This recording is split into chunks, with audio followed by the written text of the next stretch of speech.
Honourable Leader of the Opposition.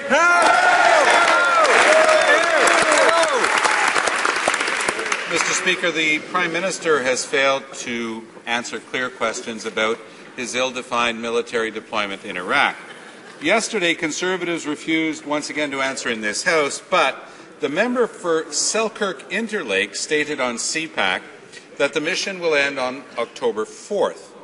Will the Conservative government confirm that the 30-day Canadian commitment in Iraq will indeed end on October 4th?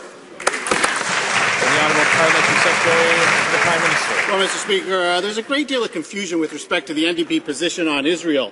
I wonder if the Leader of the Opposition could confirm for me whether Alex Anderson, who identifies himself as a fundraiser at the New Democratic Party, if he speaks for the NDP when he says, F the IDF and all who supports them, I'm sick and tired of the media BS trying to sell lies and hide a effing genocide. Does Alex Anderson speak for the NDP when he says these shameful things? The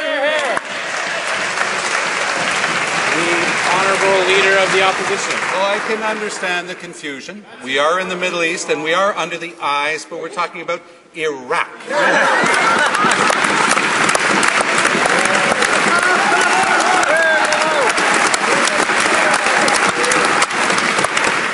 It took over a week for the Prime Minister to answer a simple question about the number of troops involved in the Iraqi deployment. It now appears that Canadian soldiers may require visas approved by the Iraqi government. Since this military deployment is still ongoing, and since it's set to conclude in 12 days, precisely how many Canadian soldiers are on the ground in Iraq today? The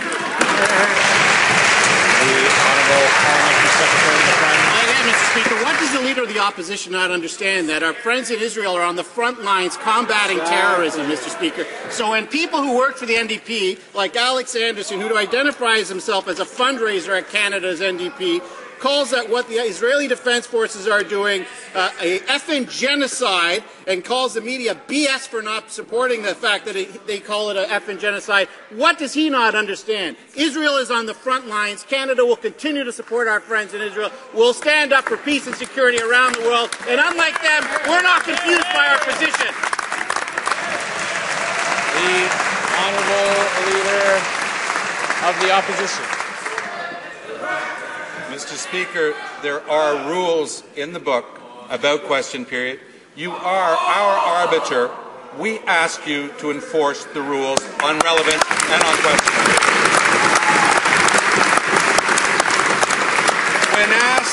When asked at Foreign Affairs Committee just a couple of weeks ago, the Minister said that a status of forces agreement with Iraq outlining operating rules for Canadian forces had not yet been completed. Has that agreement now been completed? And if so, when can Canadians see it? The Honourable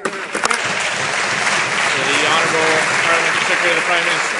Mr. Speaker, clearly the Leader of the NDP does not identify or understand the fact that our friends in Israel are on the front lines combating terrorism in the region, Mr. Speaker. That's why on this side of the House we support our friends in Israel, Mr. Speaker. Unlike the NDP, whose position is all over the place, Canada will stand up for Israel, will stand up for freedom around the world, Mr. Speaker. The NDP their supporter calls the NDP an effing IDF, and all those who support it, Mr. Speaker, they claim that the media are ignoring it, call it BS. We'll stand up for Israel. We'll stand up for our...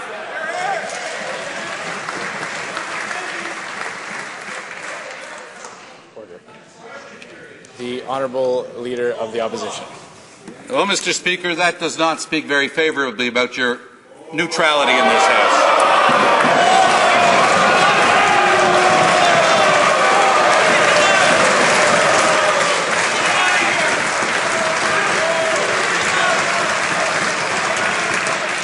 The Honourable Member for Papineau.